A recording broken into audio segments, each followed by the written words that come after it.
Hello my dear students, welcome to our channel Murugan Tech World. Easy to learn, easy to win. இந்த வீடியோவில் நம்ம என்ன பார்க்க போகிறோம் அப்படின்னா subject code CS 3452 theory of computation சப்ஜெக்டோட unit wise important question with ஆன்சர்ஸோட lecturer video series தான் பார்த்துட்டு இருக்கோம். ப்ரீவியஸ் செஷன் வீடியோஸ்லாம் பார்க்காம இருந்தீங்கன்னா டிஸ்கிரிப்ஷனில் பிளேலிஸ்ட்டோட லிங்க் கொடுத்துருக்கேன், செக் பண்ணி பாருங்கள். இந்த வீடியோவில் நம்ம பார்க்க போகிறது நெக்ஸ்ட் டாபிக் யூனிட் 2ல் டிஎஃப்ஏலேருந்து ஒரு ரெகுலர் எக்ஸ்பிரஷனை எப்படி கன்வெர்ட் பண்ணுறதுன்னு தான் பார்க்க போகிறோம். ரெகுலர் எக்ஸ்பிரஷன்லேருந்து எப்படி டிஎஃப்ஏ கன்வெர்ட் பண்ணணும்னு ப்ரீவியஸ் வீடியோலேயே சொல்லி கொடுத்துருக்கேன், பார்க்காதவங்க பார்த்துக்கோங்க. இப்போது அந்த டிஎஃப்ஏலேருந்து எப்படி திரும்ப ரெகுலர் எக்ஸ்பிரஷனுக்கு கன்வெர்ட் பண்ணணும்னு பார்க்கணும். ஓகேவா? ஸோ இதை எதை யூஸ் பண்ணி பண்ண போறோம்னா மெயினா இருக்கிற மெத்தட் இந்த ஸ்டேட் எலிமினேஷன் மெத்தட் யூஸ் பண்ணி தான் பண்ண போறோம். ஸ்டேட் அப்படினா என்ன? ஒவ்வொரு இடத்துலயும் ஒவ்வொரு இத பத்தி மூவ் பண்ணு பாத்தீங்களா, அத ஸ்டேட்னு சொல்லுவோம், ஆல்ரெடி தெரியும். எலிமினேட் பண்றது அப்படினா ரிஜெக்ட் பண்றது, ரிமூவ் பண்றது. ஓகேவா? அப்போ ஒரு ஸ்டேட்டா ரிமூவ் பண்ணி தான் நான் ஒரு ரெகுலர் எக்ஸ்பிரஷனை கன்க்ளூட் பண்ணி எடுக்க போறேன். ஓகே, நான் இப்படி தான் வந்து கண்டுபிடிக்க போறேன். ஸோ இப்படி கண்டுபிடிக்கிறப்ப நமக்கு என்ன ஆக போகுது அப்படின்னா ரூல்ஸ் இருக்கும். ஃபர்ஸ்ட் இங்க பாருங்க, eliminate states of the automata and replace the edges with regular expression. ஒவ்வொரு ஸ்டேட்டா ரிமூவ் பண்ணிட்டு அதுக்கு பதிலாக அந்த எட்ஜஸ் எப்படி வந்து ஃபில் பண்ணணும் அப்படின்னா வித் ரெகுலர் எக்ஸ்பிரஷனில் ஃபில் பண்ணணும். ஓகேவா? அந்த எலிமினேட் ஸ்டேட்டோட அதில் இருக்க இன்புட்ஸையும் சேர்த்து போட்டு ரெகுலர் எக்ஸ்பிரஷனாக நம்ம கன்வெர்ட் பண்ண போகிறோம். இதுக்கு நமக்கு பேசிக்காக மொத்தம் 4 ரூல் இருக்குது. ஓகே, ஃபர்ஸ்ட் ரூல் என்னன்னு பார்த்தீங்க அப்படின்னா முதல் ரூல் போட்டுக்கிறோம். முதல் ரூல் பார்த்தீங்கன்னா no incoming edges for initial state. முதல்ல இன்கமிங் ஸ்டேஜஸ் எதுவுமே இருக்கக்கூடாது. எதுக்கு அப்படின்னு பார்த்தீங்க அப்படின்னா இனிஷியல் ஸ்டேட்டுக்கு. ஓகேவா? ஸோ இனிஷியல் ஸ்டேட் அப்படின்னா என்ன? ஃபர்ஸ்ட் ஸ்டேட்டை இனிஷியல் ஸ்டேட்னு சொல்லுவோம். அந்த இனிஷியல் ஸ்டேட்டுக்கு எப்பவுமே ஒரு எட்ஜஸ் வந்து உள்ளுக்குள்ளே வரக்கூடாது. புதுசாக ஒரு எட்ஜ் இன்கமிங்காக இருக்கக்கூடாது. இப்போ பாருங்க, ஒரு எக்ஸாம்பிள் நான் வந்து இங்கே கொடுக்குறேன். ஓகேவா? QIன்றது ஒரு இனிஷியல் ஸ்டேட்டு, இது ஃபைனல் ஸ்டேட்டு. இங்கேருந்து இங்கே 0 போகுது, இங்கேருந்து இங்கே 1 போகுதுன்னு வச்சுக்கோங்க. இப்போ என்ன ஆகுது? இது இனிஷியல் ஸ்டேட்னா அதுக்கு எந்த ஒரு இன்கமிங்குமே இருக்கக்கூடாதுன்னு இருக்கேன். ஆரோ மார்க் அதுக்கு வரக்கூடாது. பட் QFல இருந்து ஒரு ஆரோ மார்க் வந்து வருது. இப்படி இருந்துச்சு கண்டிஷன்னா இதை நான் ரிமூவ் பண்ணணும். ஓகேவா? ரிமூவ் பண்ணுறதுக்கு ஒன்றுமே பண்ண வேணாம். புதுசாக ஒரு ஸ்டேட்டை நான் முன்னாடி இனிஷியல் ஸ்டேட்டை ஆட் பண்ணேன்னா போதும். ஸோ நான் QIக்கு பதிலாக நான் என்ன பண்ண போகிறேன் அப்படின்னா Q கேபிட்டல் I நான் போடுறேன். இப்போ இந்த Q கேபிட்டல் I அப்படின்றது எனக்கு என்ன அப்படின்னா ஒரு இனிஷியல் ஸ்டேட் ஆயிடுச்சு. அப்போ இது வந்து அடுத்த ஸ்டேட் ஆயிடுச்சு. ஸோ நான் என்ன பண்ணலாம்? இப்போ இந்த இனிஷியல் ஸ்டேட் இங்கேருந்து இங்கே 0 போகலாம், இங்கேருந்து இங்கே 1 போகலாம். பிகாஸ் ஏன் எனக்கு இது எந்த ஒரு பிரச்சனையும் இல்லை அப்படின்னு நான் சொல்கிறேன்னா இங்கே எனக்கு என்ன ஆயிடுச்சு? இனிஷியல் ஸ்டேட்டாக நான் இதை கன்வெர்ட் பண்ணிட்டேன். ஸோ புதுசாக ஒரு ஸ்டேட் இனிஷியல் ஸ்டேட் ஆட் பண்ணுறப்ப இது நார்மல் ஸ்டேட் ஆயிடுச்சுக்கா, அதுக்கு அடுத்து வருது. அப்போ இங்கே என்ன இருக்கும்? எப்சிலான் இருக்குமா? ஸோ புதுசாக ஒரு ஸ்டேட் வருது அப்படின்னாலே அதில் எப்சிலான் நோ இன்புட்டில் இருந்துச்சுன்னா போடலாமா? ஸோ எப்சிலான் வந்து போட்டுட்டோம். ஓகேவா? ஃபர்ஸ்ட் ரூல் இதுதான், no incoming edges for initial ஸ்டேட்டுக்கு நான் கொடுக்குறேன். Next second rule. Second rule என்ன அப்படின்னா only one final state must be present. That means only one final state must be present. must be present. that means ஒரு DFA diagram இருக்குது அப்படின்னா அதில் எனக்கு ஒரே ஒரு ஃபைனல் ஸ்டேட் தான் இருக்கணும். இப்போ இந்த ப்ரீவியஸ் ஸ்டேஜில் பார்த்தோம் அப்படின்னா எனக்கு ஒரே ஒரு ஃபைனல் ஸ்டேட் இந்த QF மட்டும்தான் இருக்குது. ஓகேவா? இப்போ இதுக்கு ஒரு எக்ஸாம்பிள் போடுவோமா? ஸோ QIன்னு ஒரு இது இருக்குது, தென் Q அப்படின்னு நம்ம ஒரு எலமெண்ட் வச்சுக்கிறோம். இங்கேருந்து எனக்கு ஒரு 3 QF இருக்குது. QF1, QF2, QF3 அப்படின்னு சொல்லி எனக்கு 3 வந்து ஃபைனல் ஸ்டேட்டாக இருக்குது. ஆனால் எனக்கு என்ன கண்டிஷன்? ஒரே ஒரு ஃபைனல் ஸ்டேட் இருக்கணும் தான் கண்டிஷன். அப்படி இந்த மாதிரி 3 ஃபைனல் ஸ்டேட் இருந்தால் நான் என்ன பண்ணணும்? ரிமூவ் பண்ணணும். ஜஸ்ட்டு நான் முன்னாடி சொன்ன மாதிரியே ஃபர்ஸ்ட் இருக்க டயக்ராமை அப்படியே போட்டுக்கோங்க, அந்த ஃபைனல் ஸ்டெப் வர வரையும் இருக்கிற டயக்ராமை. ஓகேவா? So QF1, QF2, QF3. இப்போ புதுசாக நான் என்ன பண்ணிக்கலாம் அப்படின்னா ஒரு ஃபைனல் ஸ்டேட்டை கிரியேட் பண்ணிக்கிறேன் QF4ன்னு சொல்லிட்டு. இப்போது இது எல்லாத்தையுமே இதோட ஜாயின் பண்ணிக்கிறேன். இதோட இன்புட்லாம் ஆட்டோமேட்டிக்காக இங்கே என்ன இருக்குமோ நீங்கள் போட்டுக்கலாம். இப்போ புதுசாக கிரியேட் பண்ண இந்த எட்ஜஸ்க்கான இன்புட்டை நான் என்ன பண்ணிடுறேன் அப்படின்னா எப்சிலான்னு போட்டுக்கிறேன். இந்த மாதிரி நான் என்ன பண்ணலாம்? ஃபைனல் ஸ்டேட்டை ரிமூவ் பண்ணிக்கலாம். ஓகேவா? இதுதான் example. Next third rule. Third rule என்னன்னு பார்த்தீங்க அப்படின்னா no outgoing edges for final state. No outgoing edges from final state. ஓகேவா?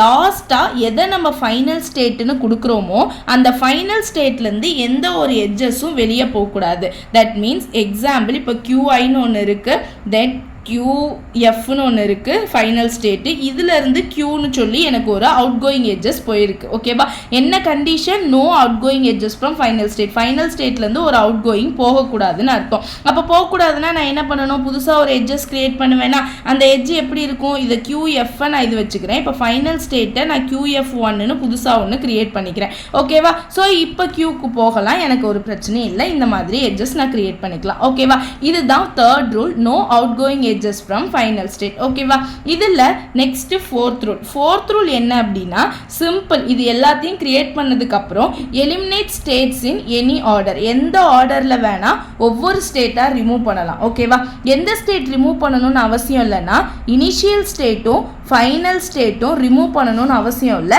அதில் எந்த ஒரு எட்ஜஸ்லையுமே நமக்கு வேல்யூ வரப்போகிறது கிடையாது, விட்டுறலாம். மற்ற இன்டர்மீடியேட் ஸ்டேட்டுன்னு சொல்லுவோம். உள்ளே இருக்க மற்ற ஸ்டேட் எல்லாத்தையுமே இன்டர்மீடியேட் ஸ்டேட் அப்படின்னு சொல்லுவோம். அந்த ஸ்டேட் எல்லாம் என்ன பண்ணிடணும் அப்படின்னா ஆட்டோமேட்டிக்காக ரிமூவ் பண்ணிடணும். இதுதான் என்னுடைய ஃபோர்த் ரூல். ஓகேவா, ஸோ என்ன பார்த்தாச்சு, ரெகுலர் எக்ஸ்பிரஷன்னா என்னன்னு பார்த்துட்டோம். அதோடைய ஃபர்ஸ்ட் ரூல் பார்த்தோம்னா no incoming edges for initial state. Initial ஸ்டேட்டுக்கு எந்த ஒரு இன்கமிங் எட்ஜஸும் இருக்கக்கூடாது.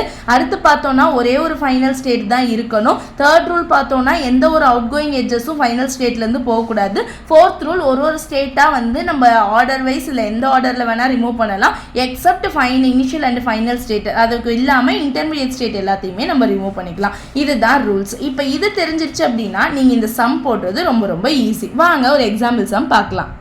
ஸோ இப்போ பாருங்கம்மா, எக்ஸாம்பிள் ஒன்று போட போகிறோம். ஆல்ரெடி ஒரு டிஎஃப்ஐ டயக்ராம் கொடுத்துருக்காங்க. ஓகேவா, என்ன நமக்கு டயக்ராமில் இருக்குது? ஏன்னு ஒரு வேல்யூ, இது இனிஷியல் ஸ்டேட்டு, பின்னு ஒரு ஃபைனல் ஸ்டேட்டு, ஏலேருந்து பிக்கு 0 போகுது, பிலேருந்து ஏக்கு 1 போகுது. ஓகேவா, இப்போது நம்ம ஒவ்வொரு ரூலாக சாட்டிஸ்ஃபை பண்ணி பார்க்கணும். முதல்ல ரூல் நம்பர் 1 என்ன? No incoming edges for initial state. Initial ஸ்டேட்டுக்கு எந்த ஒரு இன்கமிங் எட்ஜஸும் இருக்கக்கூடாது. பட் இங்கே என்ன இருக்குதுன்னு பார்த்தீங்கன்னா ஒரு இன்கமிங் எட்ஜஸில் இருக்குது. நீங்கள் ஒவ்வொன்றா அந்த ஸ்டெப்பு எழுதிக்கோங்க. நோ இன்கமிங் எட்ஜஸ் இனிஷியல் ஸ்டேட்ல நான் உங்களுக்கு சிம்பிளா போட்டு காட்டுறேன். ஓகேவா, சோ அப்படி இருந்தா நான் என்ன பண்ணணும்னு சொல்லிட்டேன், புதுசா ஒரு ஸ்டேட்டை நான் கிரியேட் பண்ணிக்கணும். ஸோ ஏ டேஷ் அப்படின்னு நான் முதல்ல இனிஷியல் ஸ்டேட்டை வேற ஒன்று கிரியேட் பண்ணிக்கிறேன். கிரியேட் பண்ணிட்டு நான் என்ன பண்ணிடலாம் அப்படின்னா சேம் அது என்ன இருக்கோ நான் அதை அப்படியே விட்டுறலாம். ஓகேவா, இந்த கிரியேட் பண்ண எட்ஜுக்கு நான் என்ன சொல்லியிருக்கேன், எப்சிலான் போடணும்னு சொல்லியிருக்கேன். ஸோ நான் எப்சிலான் போட்டுட்டேன். ஓகேவா, இது ஃபர்ஸ்ட் திங். அடுத்து செகண்ட் ரூல் என்னது? ஒரே ஒரு ஃபைனல் ஸ்டேட் மட்டும் தான் இருக்கணும். ஓகேவா, one final state must be present. So நான் என்ன பண்ணலாம், ஒரே ஒரு ஃபைனல் ஸ்டேட் பி தான் இருக்குது. ஸோ இந்த ரூல் ஆல்ரெடி சாட்டிஸ்ஃபை ஆகிடுச்சு, எனக்கு பிரச்சனை இல்லை. நெக்ஸ்ட் தேர்ட் ரூல் போகிறேன். தேர்ட் ரூல் என்ன ஆல்ரெடி சொல்லியிருக்கேன், no outgoing edges from final state. So no outgoing edges from final ஸ்டேட்லேருந்து போகக்கூடாதுன்னு நான் சொல்லியிருக்கேன். ஓகேவா, இங்கே பாருங்க, இது எட்ஜ் ஃபைனல் ஸ்டேட் தான், பின்றது ஃபைனல் ஸ்டேட். இதுலேருந்து என்ன ஆகுது, ஒரு அவுட் கோயிங் போகுது. ஓகேவா, ஸோ இந்த மாதிரி போச்சுன்னா என்ன பண்ணணும், நான் ரிமூவ் பண்ணணும். ஓகே, ரிமூவ் பண்ணணும்னா நான் ஃபைனல் ஸ்டேட்டாக இருக்க இந்த பியை வேற இதுக்கு நான் மாற்றலாம். ஒரு எக்ஸ்ட்ரா ஒரு அடிஷ்னலாக ஒரு ஸ்டேட் ஆட் பண்ணி அதை ஃபைனல் ஸ்டேட் ஆக்கிடலாம். ஸோ ஏ டேஷு எப்சலான் அதுக்குள்ளே இருக்க டயக்ராம் அப்படியே போடுறோம். ஸோ 0 பிலேருந்து 1. இப்போ நான் புதுசாக ஒரு சீனு ஒரு நோடு கிரியேட் பண்ணி அதை நான் ஃபைனல் ஸ்டேட்டாக மாற்றிடுறேன். அதுக்கு எனக்கு எட்ஜஸ் போகுது அப்படின்னா அதை எப்சலான்னு வச்சுக்கிறேன். இப்போ என்ன ஆயிடுச்சு, ஃபைனல் ஸ்டேட்லேருந்து எனக்கு எந்த ஒரு அவுட் கோயிங்குமே இல்லை. ஓகேவா, தேர்ட் ரூலும் முடிஞ்சிருச்சு. Next fourth rule. Fourth rule என்ன பண்ணணும், எலிமினேட் ஸ்டேட்ஸ். ஓகேவா, எந்த ஆர்டரில் வேணால் இன்டர்மீடியட் ஸ்டேட்ஸ் எல்லாம் நான் எலிமினேட் பண்ணலாம். ஸோ ஓகே, இந்த டயக்ராம் வச்சு தான் இப்போ நான் எலிமினேட் பண்ண போகிறேன். ஓகேவா, முதல்ல நான் ஃபர்ஸ்ட் திங் எடுத்துக்கிறேன், எலிமினேட் ஏ. ஒவ்வொன்றா நான் ஆர்டர் வைஸ் போகலாம். இனிஷியல் ஸ்டேட் எனக்கு எலிமினேட் பண்ணணும்னு அவசியம் இல்லை, ஃபைனல் ஸ்டேட் எலிமினேட் பண்ணணும்ல, ஏபியை மட்டும் நான் எலிமினேட் பண்ணால் போதும். முதல்ல ஏவை எலிமினேட் பண்ண போகிறேன். ஓகேவா, ஏவை எலிமினேட் பண்ண போகிறேன்னா என்ன அர்த்தம், அப்போ எனக்கு டயக்ராம் இந்த டயக்ராம்லேருந்து தானே வரும். ஏவை எலிமினேட் பண்ண போகிறேன் அப்படின்னா ஏ டேஷ் இருக்கும், அடுத்து என்ன இருக்கும், பி இருக்கும், நெக்ஸ்ட் பார்த்தீங்கன்னா சி இருக்கும். இடையில நான் ஏவை தான் எலிமினேட் பண்ண போகிறேன். பட் ஏலேருந்து பிக்கு 0 போகுது. ஸோ இங்கே ஒரு இது சின்னதாக பாருங்களேன், எப்சலான் இஎப்ஸ் ஏ டேஷ்லேருந்து ஏக்கு எப்சலான் போகுது, ஏலேருந்து பிக்கு 0 போகுது. ஓகேவா, அப்போ நம்ம என்ன பண்ணணும், மொத்தமாக போடுறப்ப இங்கேருந்து இங்கே போகிறப்ப எப்சலான் 0 போகுது. Okay, first conclusion. அடுத்து பார்த்தீங்கன்னா பிலேருந்து ஏக்கு 1 போகுது. ஓகேவா, திரும்ப ஏலேருந்து பிக்கு 0 போகுது. அப்போ 10ன்னு ஒரு ரொட்டீன் வந்து சுத்துது. ஓகே, அப்ப அது திரும்ப இங்க பிக்கு தான் வரனால பிக்கு செல்ஃப் லூப் போட்டு என்ன பண்ணலாம் அப்படின்னா 10 போட்டுக்கலாம். ஓகேவா? ஸோ புரியுதா உங்களுக்கு இந்த ரெண்டு இது எப்படி போட்டேன் அப்படின்னு? ஏ டேஷ்லேருந்து ஏவை நான் எலிமினேட் பண்ணுறேன் அப்படின்னா ஏ டேஷ்லேருந்து ஏக்கு ஒரு எப்சலான் போகுது, ஏலேருந்து பிக்கு ஒரு 0 போகுது. ஸோ நான் அதை இங்கே எடுத்து எப்சலான் 0ன்னு போட்டுட்டேன். நெக்ஸ்ட்டு பிலேருந்து ஏக்கு 1 போகுது, திரும்ப ஏலேருந்து பிக்கு 0 போகுது. அப்போ 10 அதை நான் செல்ஃப் லூப்பில் பிக்கு போட்டுட்டேன். ஓகேவா? ஸோ இங்கே எனக்கு எப்சலான் இருக்கும். இவ்வளோ தான் ஃபஸ்ட்டு ஏவை எலிமினேட் பண்ணியாச்சு. செகண்ட் ஒன் என்ன பண்ணணும்? எலிமினேட் பியை நான் எலிமினேட் பண்ண போகிறேன். பியை எலிமினேட் பண்ணேன் அப்படின்னா எனக்கு வேறு என்ன ரெண்டு விஷயம் இருக்கும்? ஏ டேஷ் இருக்கும், சி இருக்கும். அவ்வளோதான். இப்போது நான் பியை எலிமினேட் பண்ணி ஆகணும். பியை எலிமினேட் பண்ணணும் அப்படின்னா எனக்கு சில விஷயங்கள்லாம் இருக்குது. ஓகேவா? முதல்ல நான் இங்கே இருக்கிறதெல்லாம் கன்க்ளூட் பண்ணி எடுத்துகிட்டு வரணும்ல. ஸோ நான் என்ன பண்ணணும்? முதல்ல ஏலேருந்து பாருங்கள், இங்கேருந்து போகிறப்ப இங்கே ஏலேருந்து போகிறப்ப எப்சலான் இருக்குது, 0 இருக்குது. தென் பிக்குள்ளே என்ன சுற்றுது? 1 இருக்குது, 0 இருக்குது. இதுக்கு இடையில பி இருக்குது. பியில் ஓகேவா? ஸோ இங்கே நான் தெளிவாக போடுறேன். எப்சலான் இருக்குது, 0 இருக்குது, அடுத்து பி இருக்குது. பிக்குள்ளே 1ம் 0வும் சுற்றுது. எப்போல்லாம் இந்த மாதிரி செல்ஃப் லூப் வருதோ அந்த இடத்துல ஸ்டார் இருக்கிறதா அர்த்தம். ஸோ ஸ்டார் போட்டுக்கணும். ஓகே, எப்போல்லாம் செல்ஃப் லூப் வருதோ கம்பல்சரி ஸ்டார் போடணும். ஸோ ஸ்டார் போட்டுக்கிட்டேன். மிச்சம் எனக்கு என்ன இருக்குது? சிக்கு ஒரு எப்சலான் போகுது. ஓகே, அப்போ நான் இப்போ இங்கே என்ன பண்ணணும்? பியை தான் எலிமினேட் பண்ணணும். கரெக்டாக? பியை நான் எலிமினேட் பண்ணி ஆகணும். ஸோ நான் பியை எலிமினேட் பண்ணிடுறேன். பியை எலிமினேட் பண்ணேன்னா எனக்கு அப்போ மிச்சம் என்ன இருக்கும்? 0. எப்சலான் எனக்கு தேவை கிடையாது, எப்பவுமே நான் விட்டுறேன். அதே மாதிரி இனிஷியலில் ஏ டேஷ் இருக்கும், ஃபைனலில் சி இருக்கும், அதுவுமே எனக்கு தேவையில்லை, விட்டுறேன். ஸோ எப்சலான் இல்லைன்னா 0 1 0 ஸ்டார் இருக்கும். ஓகேவா? கரெக்டாக? அப்போது ஏலேருந்து சிக்கு போகுது அப்படின்னா என்னென்ன இருக்கும்? 0 1 0 ஸ்டார். இதுதான் பேலன்ஸ் எனக்கு இருக்கும். ஓகேவா? அப்போ இதுதான் எனக்கு ஃபைனலாக கிடைக்கிற ரெகுலர் எக்ஸ்பிரஷன். அப்போது நான் ஆன்சர் எடுத்து எழுதுகிறப்ப என்ன எழுதலாம்?